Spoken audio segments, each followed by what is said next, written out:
sufrí precisamente por el sector popular a nivel central, y eso me ha permitido durante los últimos años, creo 10 años, ser consejero nacional por parte del sector, convivir pues no solo en el plano nacional, sino a nivel local, estatal y municipal. Pero cuando, como bien dice el Pano, y gracias Blanquita, ¿qué es? ¿Se puede usar el podio para no andar con la botella? Órale.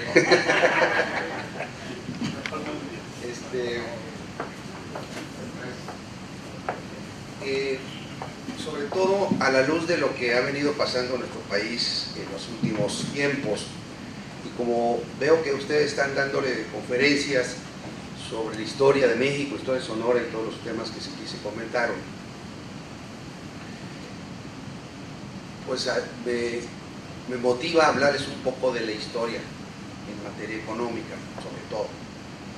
Y hay que recordar cómo nuestro país, al nacer a la vida independiente, a la vida revolucionaria, sobre todo a partir de la Revolución Mexicana, todas las vicisitudes que se dio, sobre todo en la época después de la promulgación de la Constitución del 17, vino épocas convulsas, y sobre todo hay que recordar pues, que 4 sonorenses fueron presidentes de México en esa época. Y cómo se inicia la vida institucional a partir de la llegada del presidente Plutarco Elías Calles. Cuando el presidente Plutarco Elías Calles pues, creó las grandes instituciones nacionales, sobre todo Banco de México, por ejemplo, se crea la Banca de Desarrollo, en aquella época también, y cómo se da el proceso institucional de nuestro país bajo una visión distinta de lo que había venido sucediendo de los caciquismos y líderes revolucionarios en los años anteriores. Y al constituirse como vida institucional, el país se funda precisamente nuestro partido, con el nombre anterior, los 2 nombres anteriores que tenía, pero con una visión de estadista. O sea, el gran estadista Plutarco Elías Calles, sonorense por supuesto, fue el que crea las instituciones nacionales de nuestro país. Sin embargo, no podemos ver a México a la luz de una economía o un país cerrado. En esos momentos inicia la Segunda Guerra Mundial, en esos momentos, y México se convierte en un gran proveedor de materias primas y productos manufacturados hacia los Estados Unidos. Entonces, cuando México establece un modelo económico de desarrollo que se le llamó la economía mixta, con la intervención del Estado como gran promotor del desarrollo, y que México inicia un ciclo de crecimiento económico único en el mundo, por más de 40 años. México creció a tasas arriba del 6.5% promedio en forma permanente anual. Se le llamó el milagro mexicano, porque se crea una clase empresarial proveedora de materias primas y productos hacia el exterior, cuando Estados Unidos y el mundo estaban en guerra, y se exportaba mano de obra. Fue cuando los convenios que hizo con Estados Unidos para los famosos braceros, que después ahora se nos han revertido. Ahorita les platico esa parte como el doctor Federal, yo la viví, y cómo México en forma sostenida durante 40 años lo hace a través de un sistema de economía mixta, y donde el Estado mexicano, el gobierno mexicano, se convierte en el gran promotor del desarrollo. Se crean los planes quinquenales primero, los planes sexenales después, se establecieron programas de desarrollo regional exitosos, sobre todo a partir del desarrollo de las cuencas hidrológicas de México, la zona del Plan Lerma y asistencia técnica ahí. Inclusive yo trabajé algunos años en Guadalajara cuando estaba estudiando yo allá en la universidad, la zona del Balsas, la zona del río de Pacatepec, el río Grijalva, etcétera, etcétera. O sea, el desarrollo de las cuencas hidrológicas con programas de desarrollo regional, con recursos del Banco Mundial, el Banco Interamericano de Desarrollo, y hizo un proceso virtuoso de crecimiento y desarrollo. Y México crecía a esas tasas, y algo muy singular que tenía era que la población ocupada de México era una población ocupada que la atendíamos más o menos alrededor del 90% de la población ocupada, de la población económicamente activa, se ocupaba promedio el 90%. Solamente el 10% no estaba ocupada, pero había los convenios de los braceros, de los trabajadores migratorios conveniados con Estados Unidos, y la gente se iba para allá. Pero al final del camino, si nosotros viéramos una gráfica en el tiempo de 1935 a la fecha, vemos que el índice, yo construí un índice como economista, que era la población ocupada entre la población económicamente activa año con año y sexenio por sexenio. Ese indicador que llamé yo de suficiencia ocupacional, y era aproximadamente durante 40 años 90%, o sea, casi lo que dice la teoría económica, casi un país del pleno empleo. No ocupaba la gente, porque México crecía y había un convenio con Estados Unidos, pero al fin de cuentas era muy poca gente la que se iba. Si nosotros viéramos una gráfica de ese indicador de suficiencia ocupacional, vemos que más o menos en el 90%, durante 20, 30, casi 40 años, y luego a partir de la época de hacia finales de la segunda mitad del sexenio de Luis Echeverría, empieza a declinar o a hacerse más pequeño el indicador de suficiencia ocupacional hasta llegar alrededor del 60%. Luego, con López Portillo decae. Con Miguel de la Madrid, el sexenio de Miguel de la Madrid prácticamente fue cero. Durante todo el sexenio fue cero, por bajos crecimientos económicos, el cambio de modelo de económico desarrollo, y fue el verdadero parteaguas de la vida económica, de los modelos económicos de nuestro país. Yo he analizado las cosas como tal, y hemos tenido en estos 80 años dos modelos de desarrollo. Casi 50 años de un modelo económico, economía cerrada, donde se crea una clase empresarial industrial ineficiente, productos de baja calidad y caros. Al mismo tiempo se da un proceso, como empieza a caer el indicador de suficiencia ocupacional, empieza la presión social, que se manifiesta con toda su magnitud durante la época del 68, a la luz de la rebeldía de los jóvenes de antaño y en una corriente no nomás en México, sino en Estados Unidos y en Europa, precisamente. No hay que olvidar esa parte de la historia. Pero era producto de un cambio generacional, era producto de la rebeldía natural al ver los jóvenes de una clase media pujante y creciente que se dio durante esos 40, 50 años, y que empezaron a ver las insuficiencias del propio modelo de economía cerrada, que ya no daba para más. O sea, se agotó el modelo de economía cerrada. Al agotarse el modelo, empieza esa vertiente, una transición, y al mismo tiempo se genera en el mundo, digamos, una corriente de un modelo económico, el modelo económico liberal, o neoliberal, es otra modalidad que se le ha dado, y neoliberal, empujada por Margaret Thatcher de Inglaterra y Reagan de Estados Unidos, y el modelo de los Chicago Boys, que se les dice en los últimos años, y era el modelo monetarista liberal del aperturismo en su máxima expresión. Pero al mismo tiempo nosotros estamos en la caída, la disminución de este coeficiente de suficiencia ocupacional, el modelo agotado, y ya empezamos a tener bajos crecimientos, sobre todo en los años finales del presidente López Portillo, la nacionalización de la banca, las devaluaciones, inicia el ciclo de devaluaciones, un Estado, un gobierno que al tener insuficiencia de recursos por parte, porque el modelo económico se había agotado, no había la suficiente captación fiscal, y el presidente Echeverría inicia el ciclo de endeudamiento por parte del gobierno mexicano,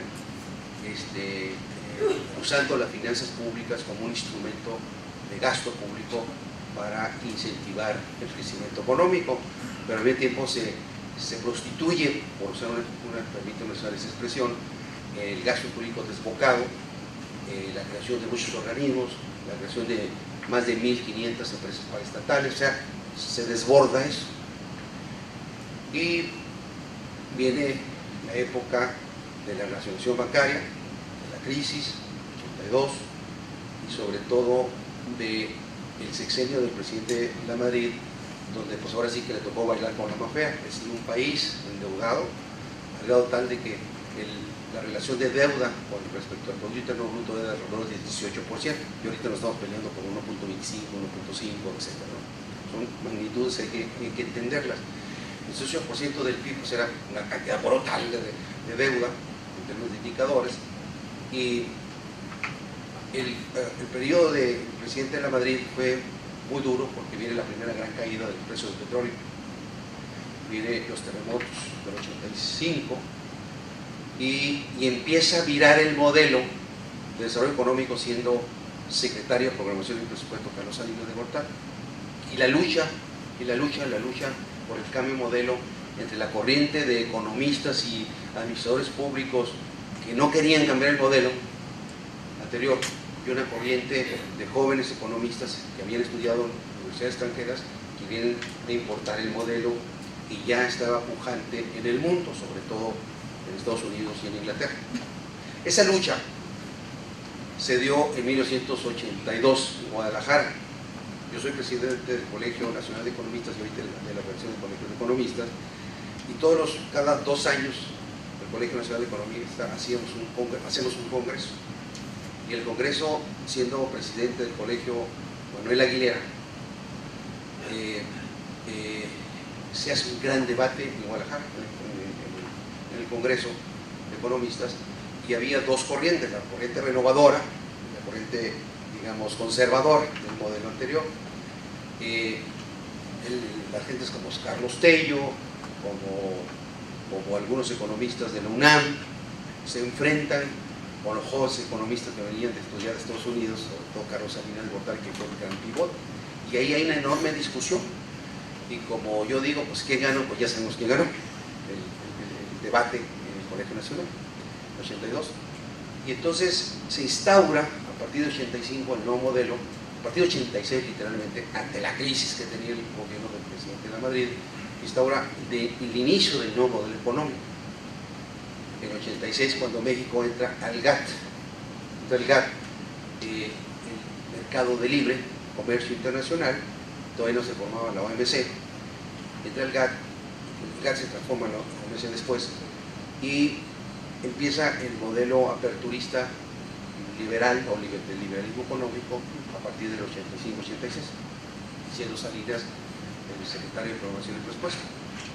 Termina el sexenio, inicia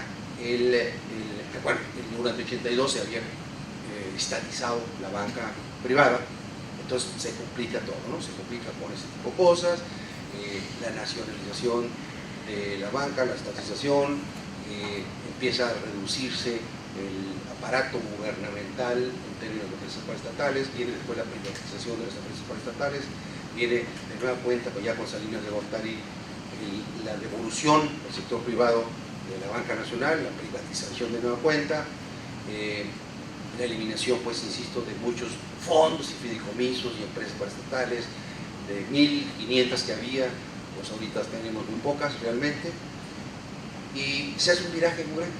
Pero durante esos 30 años, hoy ya, del 82 a la fecha, 30 años, este modelo económico aperturista no da lo que se esperaba de él, bajo la teoría de que el mercado y no el Estado era el que iba a solventar los problemas económicos de las naciones. Nosotros importamos ese modelo. Entonces, el mercado, la libre competencia, el aperturismo, el comercio exterior, la inversión privada, iba a solucionar nuestro problema de bajo crecimiento, que se había iniciado hacia finales de los 70. Y se nos vende ese modelo. ¿Qué sucede después? Bueno, viene un proceso transformador fuerte con el presidente Salinas de Gortari. Obviamente, insisto, muchos procesos, el Tratado de Libre Comercio, el aperturismo, su máxima expresión, la privatización de la banca, la privatización de las empresas paraestatales, y el pivote de cambio fue el Tratado de Libre Comercio. entendiendo que el Tratado de Libre Comercio con América del Norte, con Canadá y Estados Unidos, iba a ser también la panacea de que iba a impulsar el crecimiento económico de nuestro país.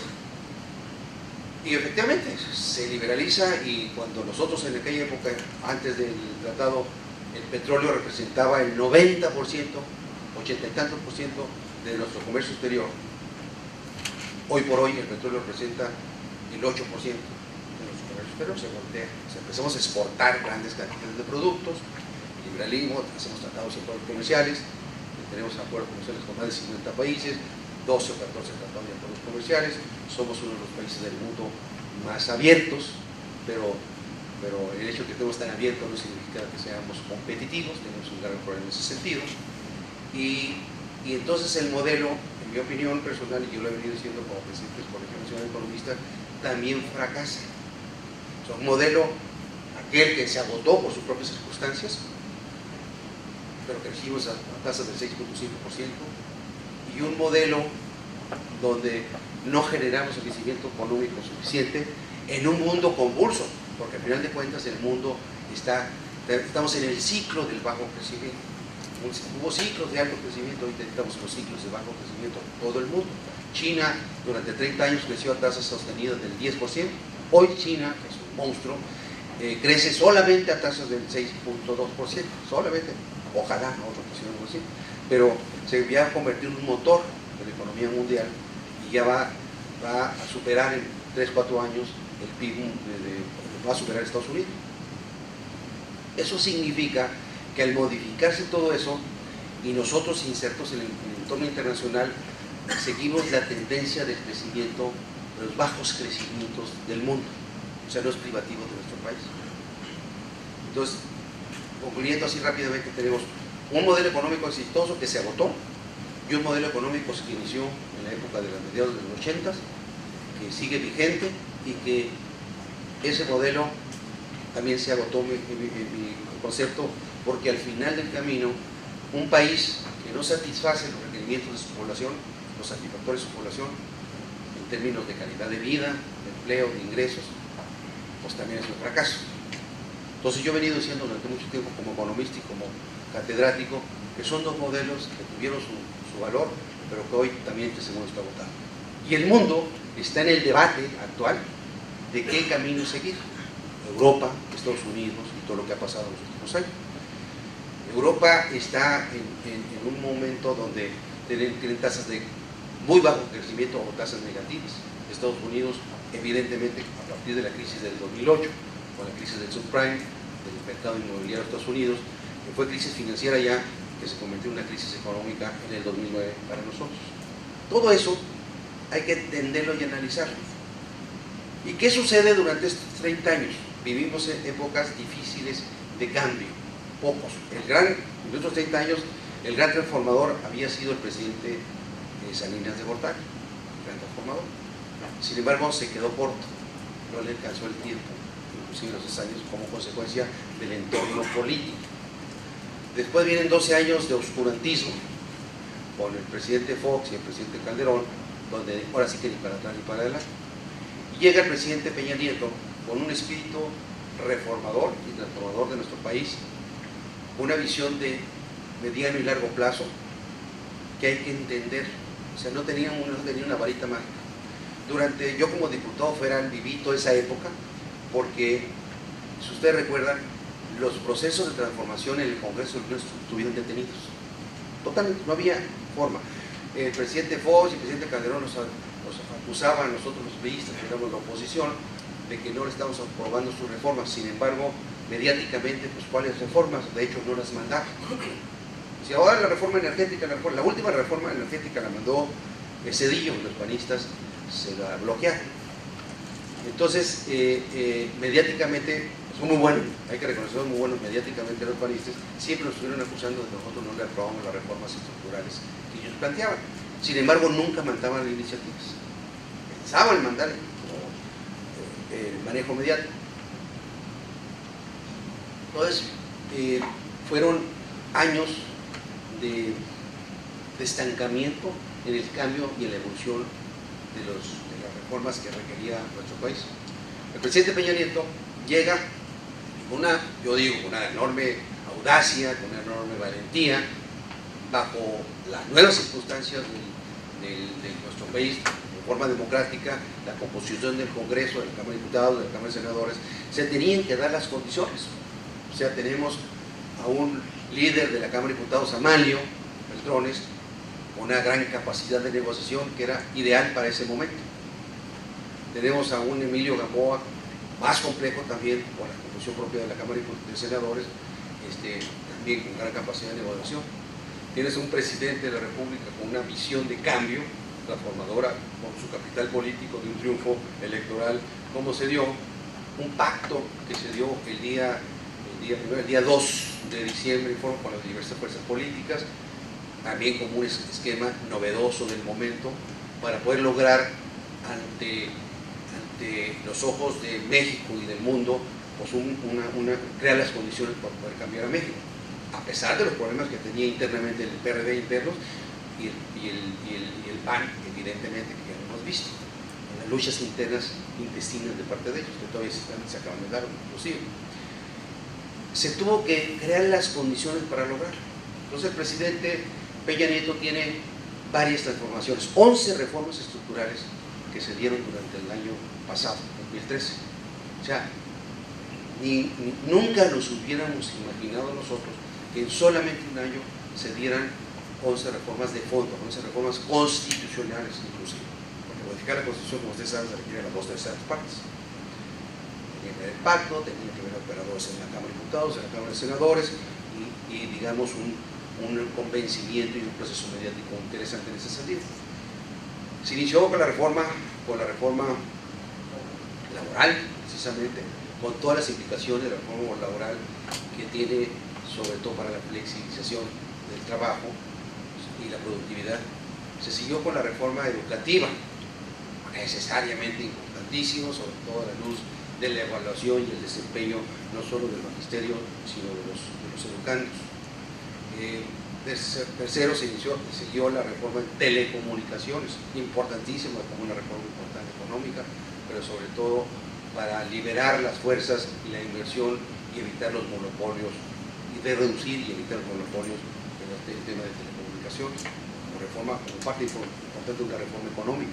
Se siguió con la reforma de competencia, con un nuevo órgano de competencia, antes de la UFECO, ahora la COFESE, con nuevos dientes para poder disminuir el aspecto de la dominancia de los monopolios derivados. Se siguió con la reforma en materia de transparencia y rendición de cuentas y el tema de las deudas de los estados.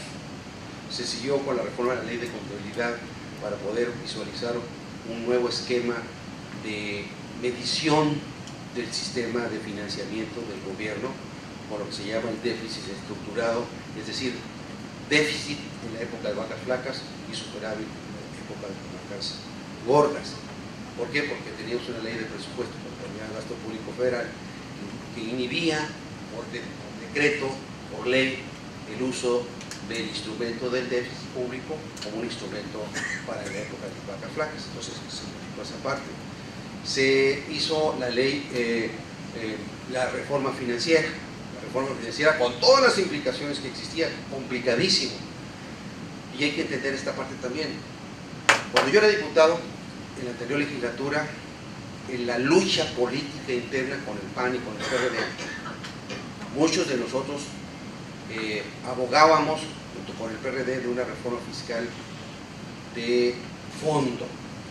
De fondo implicaba gravar más a los que más tienen. Obviamente el gobierno panista de derecha pues se oponía, y muchos también dentro del propio partido, porque nuestro partido tiene un amplio espectro, ¿no? Somos un partido de amplio espectro, ahí sí la dejo. Entonces las luchas es importante. ¿Qué sucedía? Pues que había quienes pugnaban porque hubiera una profundización en los impuestos indirectos, es decir, el IVA, los impuestos al consumo. Y había quienes decíamos, no, hay que hacer que los que tengan más paguen más. Esta parte iba muy alineada a las banderas del PRD. Y esta parte iban muy alineadas a las banderas del PAN, sobre todo a la luz de también lo que sucede en el mundo. El mundo se ha profundizado, y eso también hay que decirlo, el impuesto al consumo como un instrumento fundamental. ¿Por qué? Porque es fácil de recaudar y muy redituable. El gravar en forma generalizada los bienes de consumo nos da una gran recaudación, pero sin embargo en nuestro país, donde tenemos 55 millones de pobres y donde las 2/3 partes, el 66% del personal ocupado de México gana hasta 3 salarios mínimos. 2/3 partes del personal ocupado de México gana hasta 3 salarios mínimos. 3 salarios mínimos ahorita son 6,000 pesos. Entonces, ¿qué significa? Bueno, vean las cifras del Seguro Social, eso es lo que gana la gente. Lo que ganan aquí las maquiladoras, lo que ganan las maquiladoras en las rurales, etcétera, etcétera, o aquí en la COA, etcétera. Entonces, y eso sucede en todo el país. Un país donde las familias mexicanas no tienen suficientes recursos en sus bolsas, pues no podemos darles los satisfactores, no pueden llevar los satisfactores a su familia. Pero un país donde las familias no tienen poco dinero en las bolsas, pues no podemos impulsar el mercado interno. Entonces seguimos dependiendo de los motores externos de la economía. Si a Estados Unidos les va bien, a nosotros nos va muy bien. Si a Estados Unidos les va mal, a nosotros nos va peor, como sucedió y ya ha sucedido en la historia reciente de México por nuestro grado de integración con Estados Unidos y lo que sucedió en el último trimestre. Estados Unidos en el último trimestre decreció al -1%, producto pues sí, del clima de Estados Unidos. Hubo tanto frío que se paró la economía norteamericana y nuestras exportaciones cayeron, y nosotros solamente crecimos al 0.28%. Entonces hubo un debate en los últimos 15 días donde, bueno, México está en recesión, decían algunos analistas. Obviamente que no estamos en recesión, estamos en época de bajo crecimiento tanto en México como en el mundo. La recesión está definida, un estado de recesión es aquel país que durante 2 trimestres consecutivos decrece o crece negativamente. Entonces nosotros estamos creciendo ligeramente apenitas, pero estamos creciendo, no estamos en recesión. Un debate estéril que se dio entre varios analistas por ahí. Entonces, inclusive con el presidente de INEGI, que casualmente era secretario de Economía al principio del gobierno de Calderón, Sojo. Y entonces, bueno, pues también todavía nos traemos arrastrando ahí algunas cosas de esa naturaleza. Bueno, entonces, sucede que nosotros vemos que si el mundo estamos en el ciclo de bajo crecimiento y nuestro grado de integración y aperturismo, que sin duda es importante, nos arrastra en ese ciclo económico mundial. Porque la reforma hacendaria o fiscal, más fiscal que hacendaria, fue un instrumento con la bandera. Por eso el PRI en el Congreso de la Unión se alió, o nos aliamos con el PRD para sacar la reforma hacendaria. ¿Por qué? Porque iba a gravar más a los que más tienen, sobre todo la tasa de incremento del 35% en el impuesto de la renta, sobre todo la no deducibilidad de las empresas, sobre todo el aspecto de consolidación fiscal de las empresas, que patean el bote hacia adelante, y sobre todo gravar los dividendos de las empresas. Entonces todo eso le pegó en seco a la clase empresarial y a la gente más pudiente de su país. Por eso estamos escuchando todos los días, como yo digo, si no hubiera sido una reforma de fondo, pues nadie hubiera chillado, pero sobre todo los grandotes, porque les ha dolido esa reforma, pues por eso está sucediendo lo que sucede. Y bueno, dice, bueno, es que también le pegó a la clase más desfavorecida. Sí, porque al final de cuentas, de forma marginal, lo que se intentó hacer, y también es válido, es gravar los productos contra la obesidad, el azúcar, todo ese tipo de cosas, ¿no? La comida chatarra, ¿no? Que es válido. Bueno, pues dice, pues de todas maneras, los albañiles y la gente más, pues se compra su Coca-Colota y su pan y su tamal, y con eso lo hacen. Bueno, pero el hecho de que tomen su Coca-Colota no quiere decir que el gobierno tenga que buscar incentivos para reducir el tema de la diabetes, el tema de la obesidad, etcétera, etcétera, todo lo que implica eso. Para esos Ese es el papel que muchas veces tienen que jugar los impuestos. O sea, incentivar y desincentivar. Pero también por otro lado tenemos un sistema de gasto público con un enorme gasto social con todos los programas del gobierno, la Cruz Nacional contra el Hambre hoy, la Oportunidad, el Seguro Popular, etc. Son muy costosos y sin duda tenemos que seguirlo haciendo. Pero va ligado más a atacar a los pobres de los pobres con un gasto social y sí es cierto, en alguna medida que pega más a la clase media. Sin duda que es correcto. Pero también se intenta tener los ingresos necesarios suficientes por parte de la Comisión Fiscal del gobierno, pero en este caso, para tener recursos pues, para el gasto público en materia de educación. Por ejemplo, en materia de educación, este año tenemos 8.000 millones de pesos solamente para las escuelas de tiempo completo. Para finalizar el sexenio van a ser 40.000 escuelas de tiempo completo de las 62.000 escuelas susceptibles de tiempo completo. Y eso es una de las causas por la cual el nivel y grado de desintegración familiar durante los últimos 30, 40 años. Muchos de nosotros fuimos mañana y tarde a la escuela, la primaria, inclusive los sábados. Yo en Magdalena fui mañana y tarde y los sábados a la escuela. A partir de la época del presidente Echeverría con Bravo Aguja, como secretario de Educación Pública, cuando la pirámide de edades era tan grande, donde había una gran cantidad de niños, cuando crecíamos a tasas muy altas, pues había muchos niños y había pocas escuelas. Por eso se creó las escuelas una en la mañana y otra en la tarde, repartidas y matutinas. Entonces, para que alcanzaran las instalaciones. Después de 30 años o 40 años, la pirámide de edades de nuestro país se modifica. Ya no es una base ancha, es una base más, una cosa así, y es un poco más oblicua la pirámide.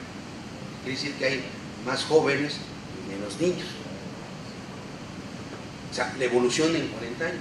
¿Y qué sucede durante esos 40 años? Los niños de las colonias más pobres, donde no existen campos deportivos, donde no existen equipamientos, donde el papá y la mamá trabajan, pueden llevar ahí, los niños se quedan solos en las colonias.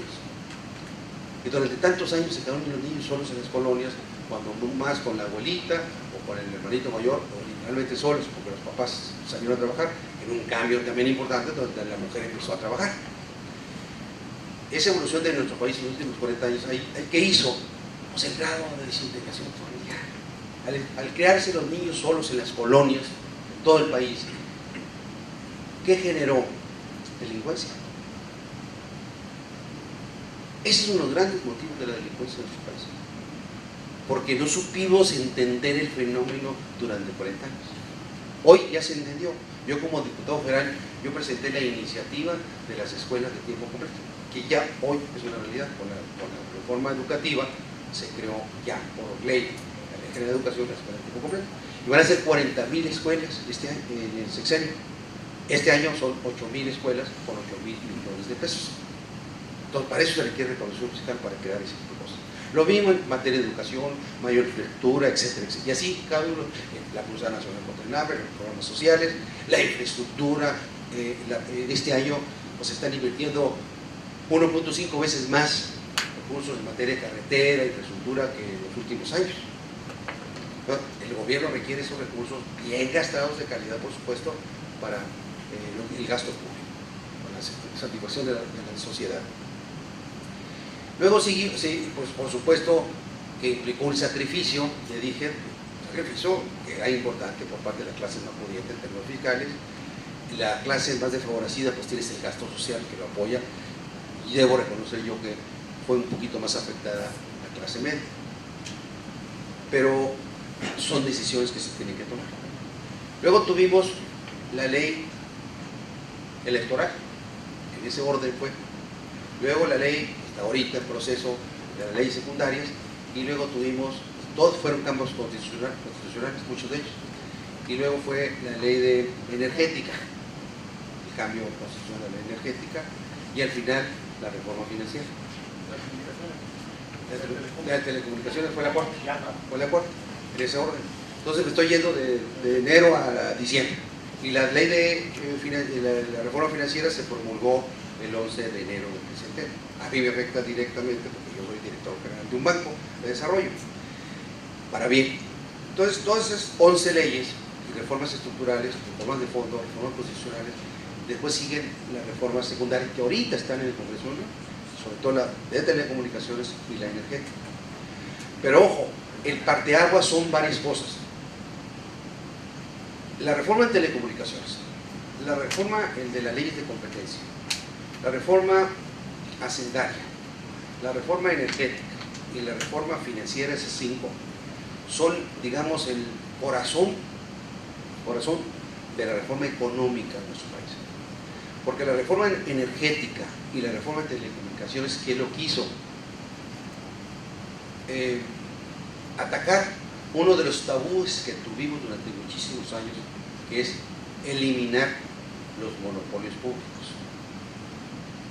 O sea, la reforma de telecomunicaciones elimina los monopolios privados y la reforma energética elimina los monopolios públicos, digas, Comisión Federal de Electricidad y Pemex, porque ya le va a dar entrada a otros sectores privados, no solo en la exploración y producción de petróleo, sino en la conducción y distribución y procesamiento de los petrolíferos, con actores privados. Pemex por sí solo es una empresa, el dueño del petróleo no es Pemex, es el Estado mexicano a través del gobierno. Entonces el gobierno dice, tú Pemex sigues existiendo y vas a producir esta parte, pero yo le voy a dar entrada a 2, 3, 4 X número de empresas para que explote el petróleo que tú no puedes, o el gas. ¿Por qué tenemos gas, energía eléctrica cara? Y eso nos pega directamente a nosotros los honoreros. Porque la Comisión Federal de Electricidad, el 80% de la generación de energía eléctrica se ha transformado, ya son plantas de ciclo combinado que operan con gas natural.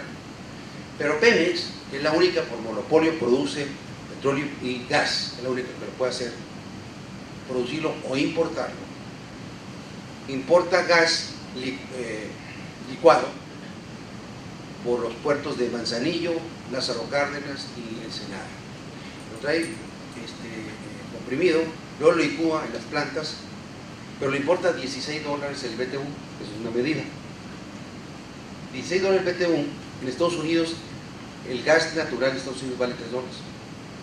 Nosotros lo importamos a $16. Más lo que produce Pemex y lo poquito que importamos a Estados Unidos, la mezcla mexicana del gas le llega a la CFE y a los empresarios privados a $9 el BTU. ¿Cómo queremos que nuestros empresarios privados compitan en el mercado internacional si en Estados Unidos lo compran los industriales norteamericanos a $3 y Pemex se los vende a $9, 3 veces más? Así no se puede. ¿Cómo podemos pensar que la CFE va a disminuir en su momento las tarifas de energía eléctrica si Pemex le vende a $9 la mezcla del gas?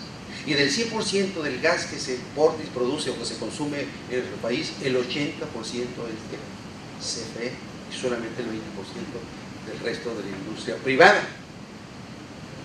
Entonces, estábamos metidos en un lío y no queríamos tocar la Constitución y no queríamos tocar nada porque había un tabú.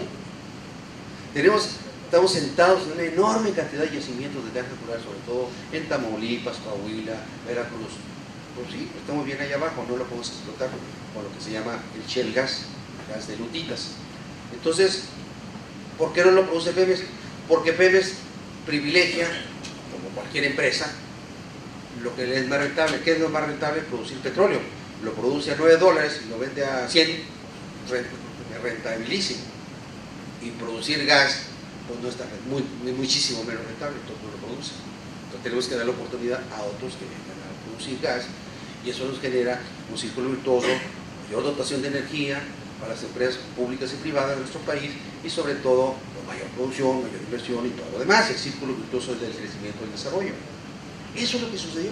Entonces el presidente, con gran, insisto, gran valentía, con gran visión, con esas 5 leyes y reformas económicas de fondo, elimina el monopolio privado o los monopolios privados a través de la COFESE y ya son hechos y de hecho ya la COFESE está determinando multas y sanciones a las empresas de telecomunicación, Teléfono de México ya, el propio Televisa, y están por sacar en los análisis de la parte de la banca 4 bancos con matrices que están fuera de México detentan el 80% de nuestro mercado financiero. Pues BBVA, Santander, Citi, Banamex, HSBC y Scotia. Son los 5. Entonces tiene sus matrices extranjeras. Y eso lo viví yo y lo estoy viendo ahorita. Yo como director general del banco, soy hipotecario federal. ¿Qué sucedió el año pasado? Al tener una percepción de mayor de riesgo de esos bancos, sobre todo a la luz de la cartera y problema que tienen las 3 grandes desarrolladoras del país, los bancos se retiran del financiamiento a las empresas de seguridad de vivienda y se disminuye la producción de vivienda. El mercado cambia sin duda y el nuevo perfilamiento de la demanda con una falta de financiamiento provocó grandes problemas el año pasado. Entonces ahí yo como Banco de Desarrollo tuve que intervenir directamente en el financiamiento de los desarrollos de nuestro país. Entonces yo estoy atendiendo una por una de las desarrolladoras de todo el país, lo estamos financiando de forma directa. A pesar de ser un banco de segundo piso, estoy atendiendo de forma directa a los desarrolladores. Entonces, ya no nomás nos comentamos en el viejo, digamos, discurso, la banca de desarrollo es la banca complementaria de la banca privada. Ese era el discurso. O sea, la banca privada sobre todas las cosas y la banca de desarrollo aquí arrinconada durante muchísimos años. Ahora no, el nuevo mandato de la reforma financiera que mandó el presidente fue la banca de desarrollo va a ser, más que cuidar la rentabilidad per se del capital, ahora va a cuidar que el financiamiento de los bancos de desarrollo, que somos 6, vayan dirigidos a financiar el crecimiento del desarrollo de los sectores que cada ley orgánica tenemos recomendado. Manobras, el sector infraestructura y los estados y municipios, es el más grande con un saldo de cartera de 290.000 millones de pesos. Después sigue Nacional Financiera, que financia la pequeña y mediana empresa y el mercado de comercio y servicios, que es Nacional Financiera con un saldo de cartera de 240.000 millones de pesos. Después seguimos nosotros, Sociedad Hipotecaria Federal, que financiamos la construcción de vivienda, la parte hipotecaria y formamos el mercado de vivienda con un saldo de cartera del año pasado 226.000 millones de pesos. Somos los 3 grandes. Entonces sigue Bancomex con 88, Financiera Rural, y ya se convirtió en banco con la reforma financiera, solamente 34.000 millones de pesos, y Bansef y Consumir. Pero, por ejemplo, en el caso de Bansef, de Financiera Rural, que se liquidó Ban Rural y se creó Financiera Rural como una agencia más que como un banco, ya se transformó en banco con la reforma, 34.000 millones de pesos para el campo, nada. Por eso se va a hacer una reforma al campo, se está estudiando la reforma al campo, otra reforma estructural que viene, y donde el banco, la financiera se convierte en un banco, el Banco Nacional Agropecuario, se va a llamar así. Y entonces, ¿por qué? Porque el campo requiere financiamiento para salir, sobre todo en un país que requerimos seguridad alimentaria, cuando la FAO dice que los países deben de producir cuando menos el 75% de los alimentos que consuman. Nosotros producimos solamente el 52% de los alimentos que consumimos, lo demás lo importamos. Entonces la recomendación es que cuando menos produzcamos el 75%. Pues hay un trecho muy largo que hacer para el futuro inmediato en la materia, en términos del sector agropecuario. Por eso una reforma al campo, por eso una transformación de fondo de los instrumentos financieros a través del nuevo banco rural o como se llame, banco agropecuario, y todos estamos en una dinámica. No son reformas aisladas, tiene un concepto integral, tiene una lógica económica y una lógica política. Debemos hacer que todos los instrumentos, los sectores y los instrumentos de la política pública del gobierno alineadas en un solo sentido. ¿Cuál es el sentido? Fijar el rumbo del crecimiento y del desarrollo. Porque para mi gusto el rumbo se había perdido. Y se había perdido por la razón de que todo el mundo andaba por su lado. Yo digo que los gobiernos del PAN, los últimos 12 años eran como un kinder Montessori, ¿no? Todos los chamacos hacen lo que les da su regala, por allá, por allá. Ahora no, hay un rumbo claramente definido, unas reformas estructurales definidas que están marcando el rumbo que queremos como país. Y eso es lo que está haciendo el presidente Peña Nieto. Pero Peña Nieto, como presidente, marca la pauta y él la marcó, pero se tuvieron, insisto, y termino con ello, que dar las condiciones suficientes y necesarias. Un Congreso con las circunstancias que se dio, liderazgos claramente definidos, como Beltrones y Emilio Gamboa en la Cámara de Senadores, como un pacto, las fuerzas políticas, como dicen algunos que bueno que ganó Madero y que perdió Cordero, porque si se hubiera ganado Cordero, las reformas se hubieran entorpecido. Qué bueno que los chuchos están ganando al PRD y no López Obrador, porque hubiera sido el caos también. Bueno, todo eso, hasta para gobernar hay que tener suerte. Bueno, un poquito de todo. Entonces, se dio todo eso. Entonces estamos aterrizando eso. Ahora, claro que es complejo. Oye, pero ¿cómo tenemos que hacer? Necesitamos crecer a tasas del 5 y 6% en los próximos años. Pero hay que armar el andamiaje, se está armando el andamiaje, para poder lograr en el mediano plazo eso. No es una varita mágica.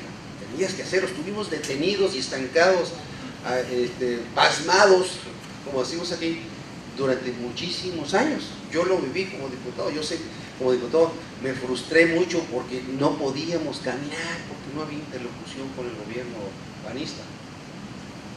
Eso es lo que sucedió. Y Peña Nieto dio un paso gigantesco, enorme, con el capital político con el cual ganó las elecciones, pero sobre todo con la audacia de conjuntar las diversas fuerzas para lograr lo que ya se logró. Eso es lo que está haciendo, señores, es un poquito de señores, señoritas, etcétera. Todas esas cosas son las que sucedió y hay que decirlo con todas sus letras. La eliminación de los monopolios públicos, la eliminación de los monopolios privados, el incorporar dientes, instrumentos, candados, pero con un rumbo claramente definido. Fijar de nueva cuenta el rumbo del barco del crecimiento y del desarrollo de nuestro país.